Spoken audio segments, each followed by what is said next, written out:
chrétien et argent.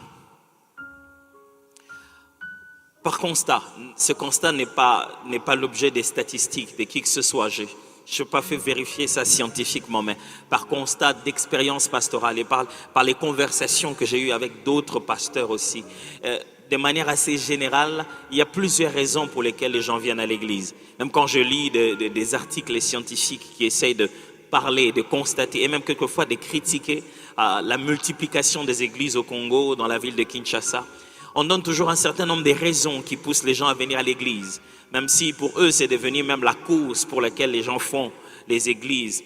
Mais il est clair que les gens, jusqu'aujourd'hui à l'église, ils viennent pour plusieurs raisons, mais les plus fréquentes sont des raisons d'ordre social. Des raisons de prospérité matérielle et financière. Les gens viennent à l'église, ils cherchent Dieu, ils veulent avoir de l'argent, ils veulent être stables financièrement, avoir de l'opulence, avoir du matériel. Aussi, il y a des raisons, on change des termes. Oui, à l'église, on donne des termes, mais en réalité, ce qu'il y a dans la tête des gens, c'est qu'ils viennent pour avoir la chance, être sûr que tout ce qu'ils vont faire va réussir. Et puis, ils trouvent qu'à l'église, on appelle ça faveur, grâce. Ils veulent être loin de la poisse. Mais ils veulent que rien de mal ne leur arrive, rien ne détruit ce qu'ils font. Que ce qu'ils sont et ce qu'ils font ne soit pas abîmé par une quelconque malédiction. C'est ça les termes qu'ils trouvent à l'église qu'on utilise. Les gens viennent aussi pour la fécondité. Ils veulent multiplier, ils veulent avoir des enfants. Les gens viennent aussi à l'église pour la réussite, simplement. Réussir dans ce qu'ils font, réussir dans leurs études, dans leurs entreprises, réussir dans leurs relations humaines, les mariages. Mais vous savez quoi? Les besoins humains, les besoins sociaux de l'homme ont toujours été depuis la nuit du temps la raison pour laquelle l'homme va vers la divinité. Avant nous, sans qu'il y ait Congo, sans qu'il y ait église des réveils, sans qu'il y ait des églises sous le taux, sous l'étole ou les hangars, les hommes cherchaient Dieu. Je veux dire, sans que je parle nécessairement du Dieu de la Bible, les hommes voyaient et allaient vers une quelconque force supérieure pour les mêmes raisons. Ils étaient blancs, noirs, rouges, verts, quelles que soient les couleurs de race. Les hommes de partout l'ont toujours fait comme ça. Les hommes, d'ailleurs, les temps anciens, parce qu'on cherchait tellement ces choses, toute force naturelle et toute entité spirituelle et naturelle qui donnait solution à cela, devenait un Dieu. Dieu de fécondité, Dieu de fertilité, Dieu qui donne la pluie pour que mon entreprise évolue, Dieu qui donne les enfants, Dieu du mariage. Il y avait un Dieu derrière chaque besoin de l'homme et ce n'est pas d'hier. Si le christianisme dit qu'il est en train de nous présenter le vrai Dieu, si être chrétien, c'est rencontrer le Dieu véritable, le Dieu créateur de l'univers, le maître de tout et pour tout et en tout, nous devons nous poser la question de comment le christianisme donne ses propres réponses sur ces besoins inévitables de l'être humain. Puisque l'homme, en allant vers un Dieu, quel qu'il soit, il lui posera la question de prospérité matérielle, fécondité et toutes ces choses. Toute cette liste de l'homme n'est pas mauvaise. Elle est liée au fait que l'homme vit dans un contexte social et qu'il est un être humain. La question est celle de se dire, quelle est la réponse du christianisme face aux mêmes besoins que tout le monde a dans toutes les autres, appelons ça, religions? Les mêmes raisons que je vous ai données sont les mêmes raisons pour lesquelles les gens vont chercher un féticheur. Sont les mêmes raisons pour lesquelles les autres s'attachent à d'autres formes de religion. Les mêmes raisons. La question maintenant ici, c'est comment le christianisme répond à ça. En fait, plus la question, c'est lorsqu'on devient enfant de Dieu, dans notre relation avec Dieu, est-ce que cette relation-là affecte notre relation avec l'argent, notre façon d'utiliser les finances, notre façon de comprendre la fécondité, notre façon d'adhérer à la réussite, notre compréhension de ces autres domaines? Généralement, quand on se met à étudier ces choses, on se rend compte que oui, bien sûr, on est devenu enfant de Dieu, notre concept de la réussite a changé. On ne va pas réussir en essayant d'écraser les autres. On réussit en essayant d'accomplir le plan de Dieu pour notre vie. Pas juste en avoir plus, mais juste faire ce que Dieu attend de moi. Être capable de finir sa course en disant, tout est accompli. On trouve ça logique. Bien sûr, on croit maintenant que c'est Dieu qui nous donne la fécondité. Je ne dois pas aller à gauche, à droite. Si Dieu me rend fécond, il me rend fécond. Si je peux avoir des enfants physiquement, gloire à Dieu. S'il ne m'en donne pas physiquement, il peut m'en donner spirituellement, il peut m'en donner autrement. Je peux en adopter, je peux aider les autres à aller plus loin. Quelque chose change dans la tête. Mais lorsqu'on arrive au sujet de l'argent, il y a toujours beaucoup de parasites autour et le message ne passe pas toujours clairement. Le problème n'est pas si Dieu veut que nous puissions en avoir, c'est clair. Le problème, ce n'est pas si Dieu veut nous en donner. Si on a le droit d'utiliser, bien sûr que c'est clair. Mais dans tous ces besoins précités, manger, boire, avoir de l'argent, fécondité, réussite, le problème n'a jamais été si Dieu, oui ou non, veut qu'on puisse les avoir. Parce que c'est Dieu qui a créé ça en nous. Parce que c'est Dieu qui a mis ça en nous. Parce que c'est Dieu qui nous a créé dans les conditions où on ressent ce besoin. Le problème a toujours été: pourquoi les avoir? Quand les avoir? Et comment les avoir? Pourquoi réussir? De quelle manière on s'y est pris? Et à quel moment ça doit nous arriver? Pourquoi avoir des enfants? De quelle manière on s'y prend?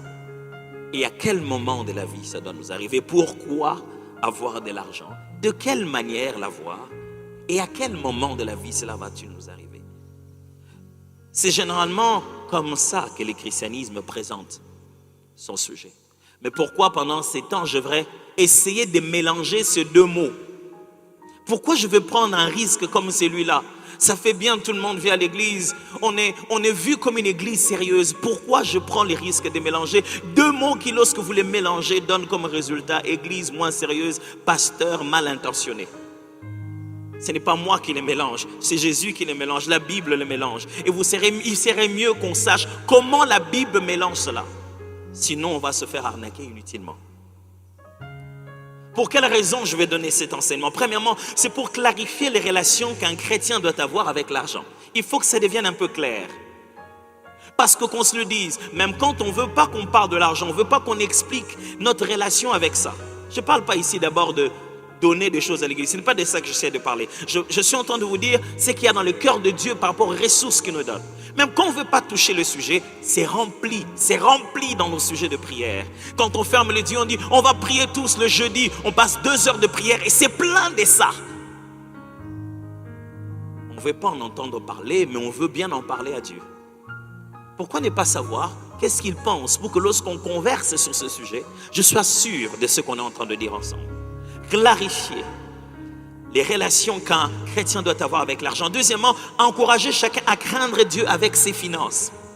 Encourager chacun de nous à craindre Dieu avec ses finances. Mes frères, j'aimerais vraiment que pendant toute cette série, vous voyez mon cœur et vous voyez le cœur de la parole de Dieu. Je ne vous prêche pas comment un système bien mécanisé pour vous sortir de l'argent de poche. Non, ça s'appelle du marketing, ça se passe ailleurs.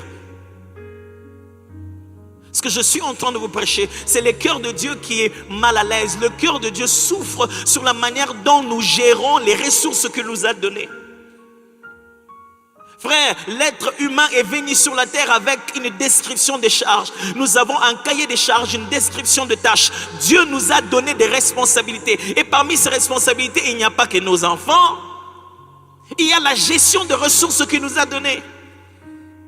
Un jour, on devra rendre compte de ce que Dieu a mis entre nos mains.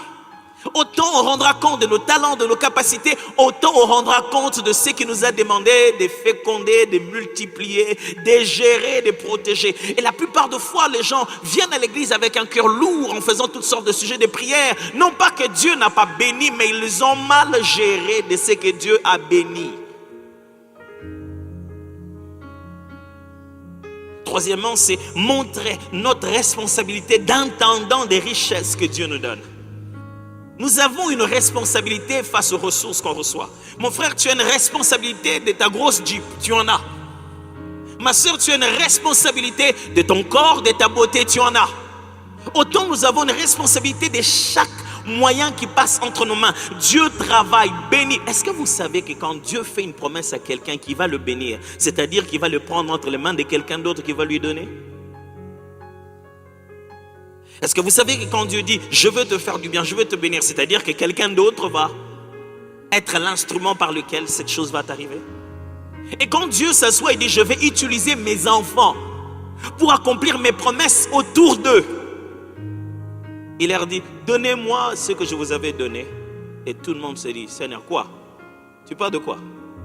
Non, mais ça, tu m'avais déjà dormi, tu n'as qu'à chercher ailleurs. Quelle est notre responsabilité d'intendant? Mais aussi apprendre à chacun à donner selon Dieu. Apprendre à chacun à donner selon Dieu.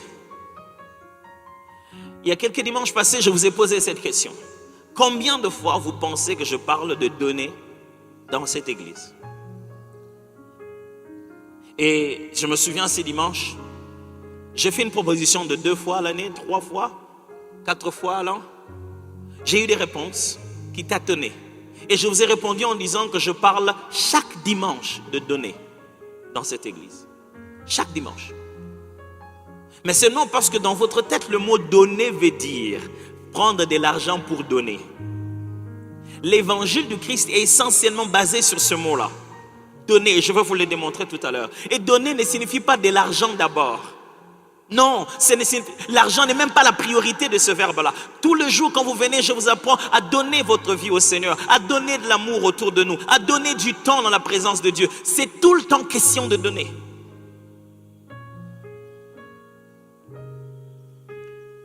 Je vais prendre 2 textes ce matin pour expliquer ce qu'il y a dans mon cœur. 1 Timothée chapitre 6, les versets 6 à 10. Et je prendrai aussi les versets 17 à 19. 1 Timothée 6, 6 à 10. Je vais lire. C'est en effet une grande source de gain qu'est la piété avec contentement. Car nous n'avons rien apporté dans le monde et il est évident que nous n'en pouvons rien emporter. Car je n'ai rien apporté dans le monde et il est évident que je ne pouvais rien emporter. Je ne pourrais rien emporter. Si donc nous avons la nourriture et les vêtements, cela nous suffira. Mais ceux qui veulent s'enrichir tombent dans la tentation, dans le piège et dans beaucoup de désirs insensés, pernicieux, qui plongent les hommes dans la ruine et la perdition. Ouf, c'est la Bible. Car l'amour de l'argent est une racine de tous les maux. Et quelques-uns, en étant possédés, se sont égarés loin de la foi et se sont jetés eux-mêmes dans bien des tourments. Chapitre 6 toujours, versets 17 à 19. Recommande aux riches du présent siècle de ne pas être orgueilleux et de ne pas mettre leur espérance dans des richesses incertaines, mais de la mettre en Dieu, qui nous donne avec abondance toutes choses pour que nous en jouissions. Recommande-leur de faire du bien et d'être riches en bonnes œuvres, d'avoir de la libéralité et de la générosité, et de s'amasser ainsi pour l'avenir un trésor placé sur un fondement solide afin de saisir la vie véritable. Je vais revenir sur ce texte. Mais puisque nous parlons du chrétien d'un côté et de l'argent de l'autre, permettez-moi de nous rafraîchir la mémoire sur ces 2 concepts. Premièrement, l'argent. Avant, vous savez, la notion de l'argent, je ne vais pas m'étaler dans les notions économiques et fiduciaires ou quoi. Je ne vais pas vous faire la grande leçon. Tous les profs qu'il y a ici prendront le temps de le faire. Mais juste vous rappeler 2 ou 3 notions. Vous vous souvenez que dans les échanges et les relations humaines, le besoin d'avoir ce qu'on manque comme ressources, on a quelque chose, tout le monde a toujours quelque chose et tout le monde manque toujours quelque chose. Et dans ce contexte-là, les hommes ont commencé à le ressentir. Ils se sont dit, bon, quand je manque une chose que toi tu as, qu'est-ce qu'on doit faire? On doit faire de l'échange. Je te donne ce que j'ai parce que toi tu n'en as pas et tu me donnes ce que tu as parce que je n'en ai pas. Ils ont créé ce qu'on appelle le troc. Ils ont commencé à s'échanger des choses. Mais des fois aussi, il existait que parce que je n'en ai pas, j'ai absolument rien, j'emprunte chez toi. Donne-moi pendant un moment. Mais ce que tu vas me donner, je vais l'utiliser. Ça va disparaître. Je ne pourrai pas te le remettre parce que je vais l'utiliser. Comment résoudre cette dette alors? Comment te rendre la même valeur demain? Dans le contexte d'échange économique, dans le contexte de prendre chez l'autre ou de donner ce que l'on a dans une certaine valeur, dans les contextes de pouvoir se rendre les dettes, les hommes ont développé plusieurs façons d'échanger. Mais un peu plus tard, lorsque vers le 7e siècle avant Jésus-Christ, lorsque l'ancienne Turquie d'aujourd'hui, appelée-son Turquie, dans l'empire de Lydie, les Lydiens, le roi lydien, a créé une façon de faire. Avant lui, il y en avait plusieurs autres. Mais ils ont créé une façon de faire. Ils ont pris des pièces en argent, ils les ont coupées d'une certaine forme avec le même poids. Ils ont créé la monnaie. La monnaie a été inventée donc par le roi de Lydie en 7e siècle avant Jésus-Christ. C'était fait des pièces d'argent et des pièces d'or. C'est comme ça qu'on a commencé à utiliser la monnaie. Mais ce que nous utilisons aujourd'hui comme billets de banque, monnaie en papier, tenez-vous bien, qui est-ce qui l'a inventé? Tenez-vous bien. Ce que nous utilisons maintenant comme monnaie en papier, c'est inventé non pas 7 siècles avant, mais cette fois-ci 7 siècles après Jésus. Tenez-vous bien, qui est-ce qui l'a inventé? Tenez-vous bien. Les Chinois. Ce sont les Chinois qui ont inventé ce système monétaire en papier. 7 siècles après Jésus, ce sont eux qui l'ont conçu. Donc, on appelle ça de l'argent parce que c'est cette matière en argent pour pouvoir aider dans cette valeur, dans ce système d'échange, de la monnaie en argent. C'est comme ça qu'on appelle ça de l'argent. C'est là qu'est venue cette façon d'appeler ça de l'argent, de l'argent. Aujourd'hui même qu'on appelle ça de l'argent, c'est un billet de banque qui a une valeur de ce système, ancien système monétaire appelé pièces d'argent. Jusqu'aujourd'hui encore, des gens qui utilisent des pièces d'argent dans leur système monétaire. Alors l'argent c'est quoi? L'argent c'est toute ressource utilisée comme un moyen d'échange acceptable. Toutes sortes de ressources qui est utilisée comme un moyen d'échange acceptable ou comme un moyen pour payer ses dettes, ou comme un moyen pour régler ses dettes. Vous pouvez aller à des endroits où ils n'ont pas de billets de banque, mais ils utilisent quelque chose comme un système monétaire. Ils n'ont pas nécessairement de l'argent. L'argent, c'est l'expression de la possession d'une personne et de son pouvoir d'acquisition. C'est l'expression de ce que tu possèdes en réalité. Puisque maintenant, on ne possède plus des animaux, je répète, c'est l'expression de la possession d'une personne et de son pouvoir d'acquisition. C'est-à-dire, plus qu'on ne sait plus dire, ah, j'ai 4 chèvres et je vais échanger avec toi si tu vas me donner 4 sacs d'haricots. Quand j'ai ces pièces d'argent ou quand j'ai ce système d'échange, ça signifie que j'en ai. J'ai tout ce dont j'ai besoin. C'est-à-dire, j'ai la valeur de 4 chèvres qui peuvent aussi être la valeur de 10 sacs de ciment. Tout, ça peut être n'importe quelle chose, mais j'en ai la valeur. Est-ce que quelqu'un est en train de me suivre ici? Je sais qu'on ne parle pas de l'argent à l'école. On ne nous explique même pas l'argent. Certains sont allés même en économie en se disant, si je vais en économie, je vais trouver l'argent. Ils ne réussissent même pas à économiser jusqu'aujourd'hui. Je sais que la culture de l'argent est presque tabou. Mais croyez-moi, je le fais avec le même cœur par lequel je vous enseigne en esprit, en vérité, comment adorer Dieu. Donc, celui qui a l'argent a le pouvoir de se procurer tout ce qu'il veut échanger à cette valeur-là. Donc, il n'a plus besoin d'avoir 4 poulets pour avoir 4 sacs de ciment. Non. Quand il a cette chose-là, il peut avoir le poulet s'il le veut, il peut avoir les ciments s'il le veut, il peut avoir n'importe qui. Ça détermine sa possession. Cette chose-là montre la valeur de ce qu'il a dans la société. Quand il passe dans une boutique, il sait qu'il ne peut pas aller dans tel rayon parce que tel rayon c'est cher. En réalité, on se dit, ce que j'ai dans ma poche a une telle valeur. Et cette valeur-là devient même une valeur sociale. Dans les différentes rayons qu'il y a, quand c'est plus cher, c'est que cette personne a dans sa poche plus de valeur. Ça démontre ce qu'il possède, mais ça démontre aussi son pouvoir d'acquisition. Il peut s'obtenir des choses à la valeur de ce qu'il a. Donc il entre dans un endroit, il y a des belles voitures, des voitures de toutes sortes. Il entre, tu ne sais pas ce qu'il a dans la poche, mais la voiture avec laquelle il va sortir détermine son pouvoir d'acquisition. Il entrait tout grand, tout beau, très bien, géant, fort, beau. Mais il sort dans un catch où il est mal inconfortable. Ça n'a rien à voir avec sa taille, ça a à voir avec sa poche. C'est son pouvoir d'acquisition. Ça ne s'écrit pas sur le visage. Il peut être laid, bizarre, il ne sait pas s'habiller, il ne sait pas associer les couleurs. Mais il entre là-bas, il sort avec une grosse voiture. Son pouvoir d'acquisition. Et ça ne se montre pas toujours par comment nous nous habillons et comment nous sommes. C'est ça l'argent. Retenons-le. Mais le chrétien, c'est qui? Je ne vais pas vraiment me mettre à définir le chrétien pendant longtemps. Nous sommes censés être chrétiens. Mais j'aimerais quand même faire la loi de la première mention. Revenir sur la Bible, la première fois où la Bible utilise le mot chrétien en fait. La Bible elle-même le dit. Lisons ce texte-là, c'est dans Actes des Apôtres, au chapitre 11, à partir de verset 19. J'aimerais que vous suiviez la lecture parce que ça place le contexte. Actes chapitre 11, verset 19 à 26.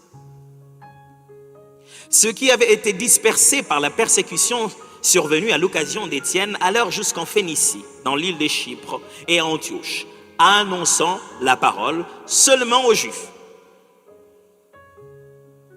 Il y eut cependant parmi eux quelques hommes de Chypre et de Cyrène qui, étant venus à Antioche, s'adressèrent aussi aux Grecs et leur annoncèrent la bonne nouvelle du Seigneur Jésus-Christ. La main du Seigneur était avec eux. Un grand nombre de personnes crurent et se convertirent au Seigneur. Le bruit en parvint aux oreilles des membres de l'église de Jérusalem et ils envoyèrent Barnabas jusqu'à Antioche. Lorsqu'il fut arrivé, il eut vu la grâce de Dieu, il s'en réjouit. Il les exhorta tous à rester d'un cœur ferme, attachés au Seigneur. Car c'était un homme de bien, plein d'Esprit Saint et de foi. Et une foule assez nombreuse se joignit au Seigneur. Barnabas se rendit ensuite à Tarse pour chercher Saul. Et l'ayant trouvé, il l'amena à Antioche. Pendant toute une année, ils se réunirent aux assemblées de l'église. Et ils enseignèrent beaucoup de personnes. Ce fut à Antioche que, pour la première fois, les disciples furent appelés chrétiens. Ce n'est pas un nom que les pasteurs ont inventé avec le temps. Vous avez vu ça, c'est dans la Bible. Et lorsqu'on regarde ce contexte, pour la première fois, à Antioche, les gens, voyant les disciples de Jésus, ont commencé à leur donner le nom de chrétien. Il en sort quelques éléments importants pour décrire un chrétien. Premièrement, un chrétien, c'est celui qui a cru à la bonne nouvelle et s'est converti. Il a cru à la bonne nouvelle, il est converti. C'est ça un chrétien. Quand je vais parler le chrétien et l'argent, je vais parler de quelqu'un qui a cru à la bonne nouvelle, à l'entièreté de la parole de Dieu, à la décision d'abandonner les péchés et qui s'est converti. Deux, un chrétien, c'est celui qui se réunit dans les assemblées en tant que membre. Quand je vais parler du chrétien et de l'argent, je vais parler des gens qui, parce qu'ils sont convertis, vont à l'église, se rassembler avec les autres et se considèrent membres de cet endroit. Frère, il n'y a pas de christianisme individuel sur Bluetooth. Vous voyez que la première fois que le mot chrétien apparaît dans la Bible, il apparaît au pluriel. C'est un concept collectif. Il ne faut pas juste être le chrétien, il faut être les chrétiens. L'église de Jésus, ce n'est pas toi, c'est nous ensemble. Un chrétien, c'est celui qui s'est réuni dans les assemblées. Un chrétien, c'est celui qui enseigne la parole et à qui l'on enseigne la parole.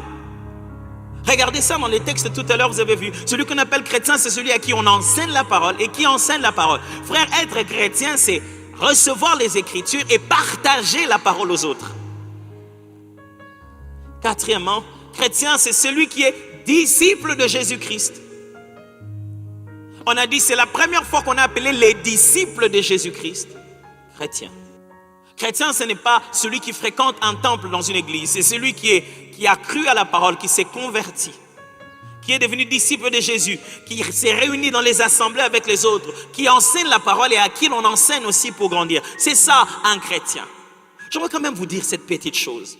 La valeur du christianisme n'est pas dans ce qu'on amasse, mais dans ce qu'on donne, sacrifie et offre. Ça va devenir intéressant. La véritable valeur du message du christianisme, souvenez-vous, ça s'appelle christianisme à cause du fait qu'il ressemblait à Jésus-Christ.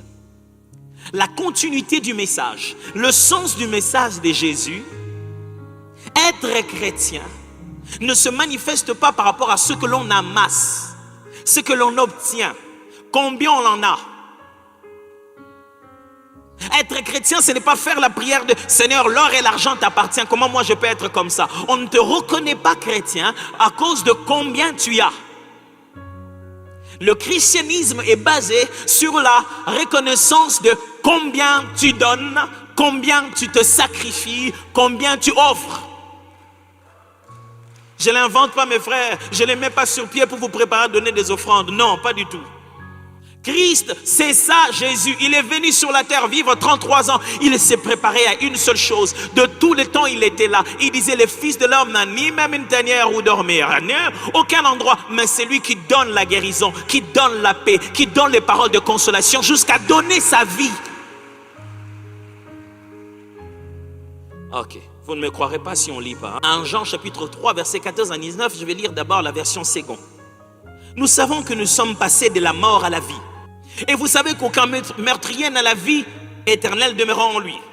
Nous avons connu l'amour en ce qu'il a donné sa vie pour nous. Nous aussi, demandons-lui de donner sa vie pour les autres. Nous aussi, prions-le qu'il s'occupe des autres lui-même. Nous aussi, à force d'intercéder, Dieu fera ce qu'il doit faire sans nous. Nous aussi, nous devons prendre beaucoup chez les autres, à l'église, dans la prière. Comment voulez-vous être comme Jésus sans conjuguer les mêmes verbes que Jésus? Regardez ici, Jean nous dit, il a conjugué donner. Nous aussi, nous devons donner de l'argent. Vous avez vu de l'argent là? La dîme là? Nous devons donner notre vie pour Jésus. Ça, c'est la plus grosse erreur qu'il y a dans l'église. Quand Dieu manifeste son amour, nous pensons que la meilleure façon de gérer ça, c'est de lui rendre à lui cet amour. Lui dit non. La meilleure façon de répondre à l'amour que je vous donne, c'est de prendre cet amour et d'aimer les frères. Vous ne devenez pas comme Dieu en donnant à Dieu ce que Dieu vous a donné. Non, vous devenez comme Dieu en donnant aux hommes ce que Dieu vous a donné. Quand Dieu dit à Abraham, je te bénirai et je ferai de toi une source de bénédiction, pas une source de bénédiction pour Dieu. Il dit, quand je te bénis, je te mettrai dans ma position. Tu deviendras aussi celui qui se met à bénir les autres. Pas moi, j'en ai pas besoin. 17. Si quelqu'un possède les biens du monde, écoutez ça. Si quelqu'un possède, pas l'onction, pas les miracles. Si quelqu'un possède les biens du monde et que voyant son frère dans le besoin, il lui ferme ses entrailles, comment l'amour de Dieu demeure-t-il en lui? On n'a pas dit si quelqu'un voit son frère paralytique et il ne lui impose pas les mains, comment on verra l'amour de Dieu est en lui? Non, on dit on lui voit, il a dans les besoins matériels, qu'il n'arrive pas à le soutenir. Comment on peut dire que l'amour de Dieu est dans son cœur? Petits enfants, n'aimons pas en parole et avec la langue, mais en action et avec vérité. Par là, nous connaîtrons que nous sommes de la vérité et nous rassurons nos cœurs devant lui. Je vais vous lire ma version, vous la connaissez, la version que j'aime bien, parole vivante. Quant à nous, nous savons que nous sommes passés de la mort à la vie parce que maintenant nous aimons nos frères. Celui qui n'aime pas se trouve encore dans le royaume de la mort. Si quelqu'un a de la haine pour son frère, c'est un meurtrier. Or, vous savez que la vie éternelle ne demeure pas dans un meurtrier. Vous savez que la vie éternelle ne demeure pas. Qu'il peut vous dire j'ai la vie éternelle. S'il est ses frères, la vie éternelle ne demeure pas dans un meurtrier. Et s'il dit que je ne l'aime pas, il l'a tué.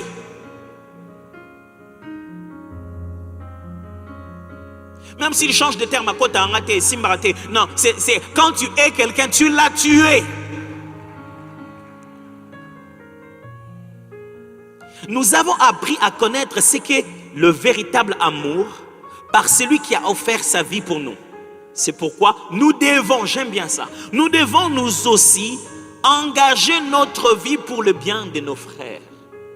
Si un homme riche voit son frère dans le besoin et lui ferme son cœur, comment peut-on dire que l'amour de Dieu est présent en lui? Moi, j'aime beaucoup le Seigneur, mais celui qui est à côté de toi, tu le prends. Mes enfants, ne nous payons pas de mots. Il ne faut pas que notre amour consiste en quelques belles paroles. S'il est véritable, il s'est traduit dans des actes. Cela nous permet de reconnaître que nous sommes dans la voie de la vérité. Comment on reconnaît quelqu'un qui est dans la vérité? Pas parce que le pasteur enseigne avec un bon français. Sinon, vous ne serez pas dans la vérité quand je remarque toutes les erreurs que je fais à chaque culte. À force de multiplier et de ne pas savoir dans quelle langue je suis.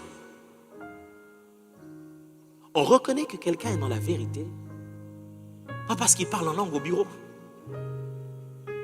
parce qu'il aime.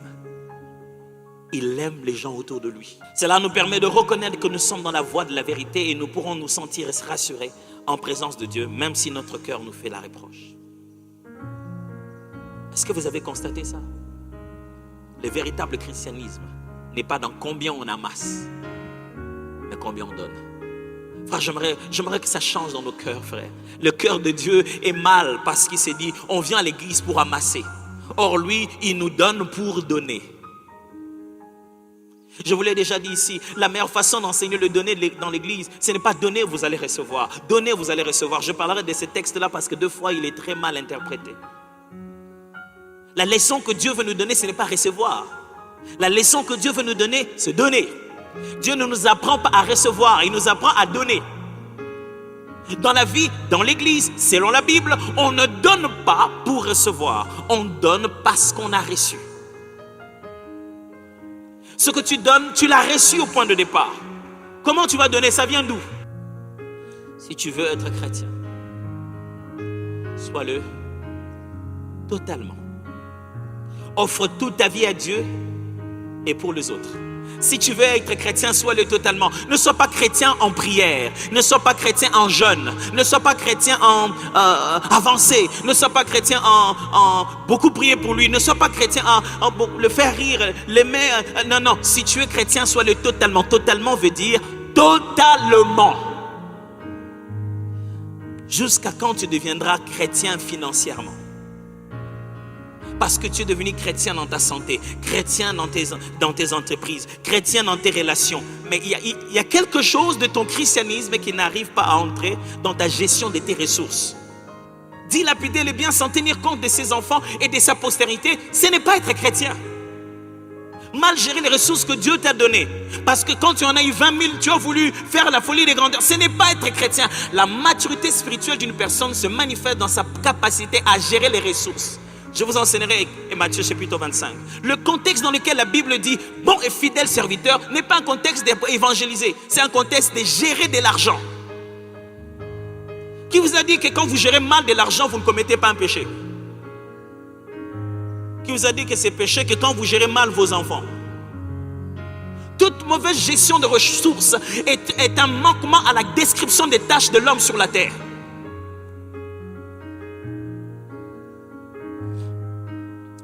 Mais pourquoi on doit étudier tout ce que je vous enseigne? Pourquoi il faut étudier ce sujet? Juste pour 2 raisons, simplement. La première raison, parce que les limites sont subtiles. C'est-à-dire que la limite entre chrétien et argent, c'est tellement... Si on n'enseigne pas avec équilibre, c'est comme si on veut dire que le christianisme est une question d'argent. Non. Et si on n'enseigne pas avec équilibre, c'est comme si on veut dire chrétien est contre argent. Non. Les limites sont tellement subtiles que si on n'enseigne pas clairement, on serait en train d'enseigner aux gens, donnez-nous de l'argent, donnez, remplissez nos poches. Si on n'enseigne pas très bien, on serait en train de manipuler les données des autres pour qu'ils deviennent notre recevoir. Les limites sont tellement subtiles parce que si on n'enseigne pas très bien, au lieu de causer dans les gens, l'amour de Dieu est donné, on mettra en eux l'amour de l'argent et besoin de recevoir. C'est d'ailleurs ça la deuxième raison pour laquelle j'enseigne. Pourquoi j'enseigne ça? Parce que les principes mal enseignés ont amené l'effet contraire. Les principes mal enseignés ont amené l'effet contraire. Quand on a mal enseigné ces principes, au lieu de donner dans le cœur de Dieu, le peuple de Dieu, la même passion qu'il y a dans Dieu de donner, on a mis dans le cœur du peuple de Dieu la passion de amasser, recevoir, à posséder. On les a poussés dans des passions qui les détruisent. Et ils ont l'impression que Dieu n'arrive pas à résoudre ces passions. Ils veulent tellement trop. Ils veulent tellement avoir et ils viennent à l'église pour avoir et non pour donner. Celui qui monte à la montagne, il sait qu'il y a un autel qui va placer. Il amène son bœuf. Il ne va pas pour recevoir. Quand on a mal enseigné cela, on a mis l'effet contraire. Frère, Je prie Dieu que cette passion revienne à l'église. Cette passion où les gens venaient à l'église sans tenir compte des babouches que les autres portaient. Moi, je venais à l'église en culotte et j'avais des babouches. Et je venais, je me mettais au premier rang. Personne ne me dérangeait. Je me genouillais et je priais, je glorifiais Dieu. Que Dieu redonne encore à l'église cette passion qu'il y avait dans le réveil. Les gens venaient à l'église pour Dieu. Ils ne se regardaient pas comment ils étaient habillés. Deux fois, même pas peignés. Même le prédicateur était en babouche. Et il n'y avait pas question de mettre sa photo sur Internet et de dire si son Dieu a l'or et l'argent, pourquoi lui-même n'a pas de babouche. Dieu est le créateur de toutes choses, pas le chef de l'entreprise de chaussures. Que Dieu redonne dans nos cœurs cette passion de venir à l'église pour lui donner, pour le glorifier, pour lui rendre nos louanges, pour nous donner à lui, pour sacrifier, pour partager. Mais à qui la faute? Je crois que je suis obligé d'admettre, c'est aussi la faute des pasteurs. Oh oui, la faute des pasteurs, c'est surtout la faute des pasteurs. Nous, pasteurs, avons mis dans votre tête un enseignement de prospérité qui consiste à croire qu'on vient vers Dieu pour lui tirer de l'argent. Dieu est le maître de tout, l'or et l'argent, et un véritable chrétien doit rouler carrosse, être capable d'amasser. C'est par rapport à combien tu as que ça démontre combien tu es béni.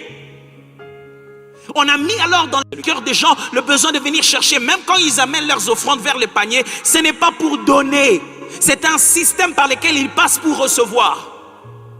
Sa finalité, ce n'est pas ce qu'il donne, sa finalité, c'est ce que Dieu va lui donner parce qu'il a donné. Et on a mis ça dans vos cœurs. Seigneur, fais-nous grâce. Si l'oreille qu'on a coupée, on ne sait pas le remettre, remets-les à notre place. Je prie Dieu que vos cœurs changent complètement en face de ce qu'on appelle de l'argent. Le problème qu'il y a d'habitude, c'est lequel? C'est l'amour de l'argent. Le texte que j'ai lu avec vous dans Timothée, c'est là que se trouve cette fameuse citation que nous aimons bien faire tous. Car nous n'avons rien apporté dans le monde et il est évident que nous n'en pouvons rien emporter. Si donc nous avons la nourriture et les vêtements, cela nous suffira. Mais ceux qui veulent s'enrichir tombent dans la tentation, dans les pièges et dans beaucoup de désirs insensés, pernicieux, qui plongent les hommes dans la ruine et la perdition. Je revenais sur ces textes dans le reste de la série. Car l'amour de l'argent est une racine de tous les maux. L'amour de l'argent, c'est totalement différent de l'argent. Et on ne parle pas de l'argent à l'église, mais ça développe dans les gens l'amour de l'argent. Moins on en a parlé à l'église, plus ça poussait les gens à aimer l'argent en secret. Qu'est-ce que la Bible appelle l'amour de l'argent? Parce que c'est ça qui est dangereux. Vous entendrez tout le monde dehors dire ah, toi tu n'aimes pas l'argent, qui n'aime pas l'argent. Tu n'es pas obligé d'aimer l'argent. Pasteur, tu veux dire quoi? Donc si on me donne l'argent, je ne prends pas. Non, ce n'est pas de ça que je parle. Je ne parle pas de ne pas être passionné à créer des richesses. Mais souvenez-vous, la réponse du christianisme face à tous nos besoins, c'est sur pourquoi on fait ça, quand il faut faire ça et comment il faut le faire. La Bible ne te dit pas de ne pas être riche. La Bible te dit pourquoi être riche, quand être riche et comment être riche. L'amour de l'argent, c'est quoi? C'est la soif du pouvoir. C'est ça qui dérange Dieu. Souvenez-vous, l'argent, c'est le système par lequel on montre ta possession et ton pouvoir d'acquisition. Ce n'est pas que tu veux avoir plus de billets des banques. Tu veux avoir plus de pouvoir et d'options. Tu commences à tellement désirer avoir le pouvoir sur les autres. Vous savez, quand vous avez ce pouvoir financier, vous ne vous offrez pas que des biens, vous vous offrez aussi des services. C'est-à-dire, vous mettez aussi les autres à votre service. Et vous dites, plus j'ai de l'argent, plus je mettrai tout le monde à mon service. Et vous savez, l'être humain, malheureusement, met un prix à tout et à n'importe quoi. Même au corps humain, même aux relations. Il met un prix à tout. Et quand tu te dis, si j'ai l'argent pour ça, j'aurai ça. Frère, l'amour de l'argent, c'est la soif du pouvoir. Ne soyez pas assoiffés du pouvoir, car c'est de lui à lui qu'appartient pour l'éternité l'honneur, la puissance et la gloire. Frère, le pouvoir, ça donne des vertiges. Le véritable pouvoir, c'est celui d'un arbre qui est déjà enraciné et qui monte en hauteur. Si tu essayes de voler et de voltiger par toi-même, tu auras des vertiges. Trouve tes fondements dans les Seigneurs et laisse le Seigneur te faire grandir lui-même. Il te donnera des hauteurs que tu vas supporter. Tu veux le pouvoir, ce n'est pas l'argent. Tu ne veux pas t'habiller, te nourrir et faire du bien. Tu veux avoir le pouvoir de tout ce que tu veux. Qu'est-ce que c'est que l'amour de l'argent? L'amour de l'argent, c'est la supériorité sur les autres. Tu aimes être supérieur. Quand tu entres, tout le monde sent que tu es entré. Parce que tu as de l'argent. Les gens regardent. L'argent parle. Non. Le riche, il a beaucoup d'amis et il les a pour son malheur. Tous les amis des riches ne sont pas ses amis. Vous voulez savoir qu'est-ce que le pouvoir et qu'est-ce que c'est qu'avoir la supériorité sur les autres? Attendez qu'on puisse vous nommer ministre de ceci, voiture de fonction militaire et tout. Les jours où on signe un autre arrêté, vous êtes destitué. La même personne qui vous ouvrait la porte, il va ouvrir la porte à quelqu'un d'autre. Il vous ferme les bureaux, vous n'avez pas le droit d'entrer. Vous savez pourquoi? Il ne vous a jamais servi. Lui, il servait l'argent. Vous en avez plus? Il servait le pouvoir. Vous en avez plus? C'est fini. Alors, parce que les gens veulent que tout le monde leur serve, ils veulent chercher le pouvoir à tout prix. Vous êtes vraiment sûr que le diable donne aux gens de l'argent? Ils vont pour le pouvoir, les gens. Ils veulent avoir de l'autorité sur les autres. J'ai entendu des gens tenir des langages qui te disent, au nom de quoi ils parlent comme ça à l'autre? Pourquoi Dieu ne veut pas qu'on ait l'amour de l'argent? Parce que l'amour de l'argent, c'est de l'idolâtrie. Vous savez comment on appelle ça? L'amour de l'argent. Quel est l'amour que vous avez de votre gobelet? L'amour de votre assiette, vous en avez? Vous sentez que c'est un objet, vous n'avez pas une relation à établir. Dieu dit, la relation que l'homme a avec ce pouvoir, cette monnaie d'échange, arrive comme s'il a personnifié cela. C'est devenu quelqu'un dont il a besoin. Et chaque fois que l'homme met la créature à la place du créateur, ça s'appelle de l'idolâtrie. C'est ce qui dérange Dieu dans l'amour de l'argent. On n'est pas censé aimer l'argent, établir une relation avec l'argent. On est passionné. Il y a des gens, quand tu le vois, il est triste.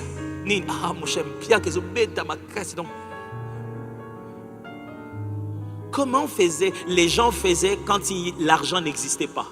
Le véritable secret de la vie, mon frère, ce n'est pas avoir beaucoup d'argent. C'est se contenter de ce qu'on a. Je reviendrai sur ce texte les prochains dimanches. Je vais vous montrer la place du contentement et de la richesse. Je lis ces versets pour finir. Hébreux 13, 5 à 6. Ne vous livrez pas à l'amour de l'argent. Contentez-vous de ce que vous avez. Car Dieu lui-même a dit, je ne te délaisserai point. Ce n'est pas l'argent qui a dit ça, mes frères. Et je ne t'abandonnerai point. Ce n'est pas la banque qui a dit ça. C'est donc avec assurance que nous pouvons dire, le Seigneur est mon aide. Je ne craindrai rien. Qui peut me faire un homme? Paul est en train de dire, l'homme d'Hébreu est en train de dire, en réalité, quand le psalmiste disait, je ne craindrai rien, ce n'est pas parce qu'il avait l'argent. C'est parce qu'il avait le Seigneur. Ce n'est pas la richesse de David qui le faisait chanter. Mais c'est sa confiance en Dieu. De Timothée 3, 1 à 5. Je vais juste lire une partie. Sachez que dans les derniers jours, voici les signes du temps de la fin. Les signes du temps de la fin. On va citer ici des comportements et des habitudes, une façon d'être que les gens vont avoir qui démontrent que les valeurs se sont détériorées et que Christ revient bientôt et que le monde est pourri. On fait la liste. Sachez que dans les derniers jours, il y aura des temps difficiles. Car les hommes seront égoïstes.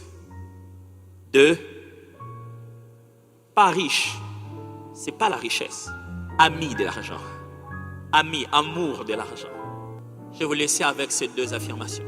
Premièrement, il faut posséder l'argent, mais pas être possédé par lui. Il faut posséder l'argent, mais pas être possédé par lui.